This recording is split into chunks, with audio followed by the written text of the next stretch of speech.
O maior plan de reposición de firmes da historia de Pontevedra, segundo o goberno local, xa está en marcha. A previsión é que esta intervención supoña a renovación de 40 kilómetros de vías urbanas, rurais e industriais. Empezamos, digamos, o proxecto máis ambicioso de rehabilitación de firmes de todo o Concello de Pontevedra, non? É un proxecto de 4.400.000, creo que temos do orden de 40 kilómetros lineais de actuación e 191.000 metros cuadrados, nada menos, que equivalen, según me dice Ángeles, a uns 28 campos de fútbol. Os traballos arrancaron esta mañá na rúa 12 de novembro.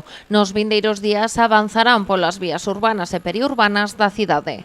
O asfaltado da rúa 12 de novembro, que vai ter continuidade en José Adrio e logo en José Malvar e en todo o entorno da Ponte dos Tirantes, non?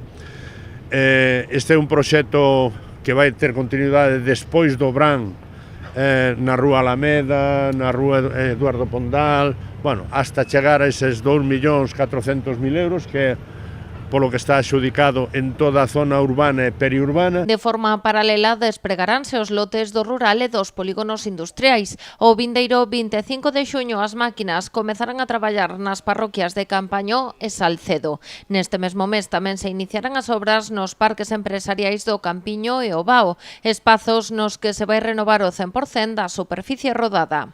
Posteriormente se fará o resto das parroquias e iso ten un montante de 1,5 millón, que xunto co outro 1,5 millón dos polígonos industriais son os 2.400.000 que se adxudicaron a COPSA, non? Dende o Concello explican que a intervención irá máis aló da renovación do aglomerado e da mellora da capa de rodadura. E que ademais de rehabilitar os firmes se vai facer tamén medidas de calmao de tráfico e de seguridade tamén en todos os viales que actuamos, non?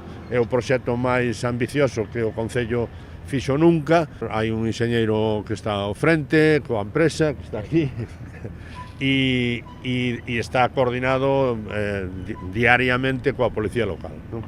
Para evitar as molestias que sempre se producen, pero que queremos que sean as mínimas posibles, non? O prazo para completar todas as actuacións é de 4 meses e medio, sempre condicionado á evolución meteorolóxica.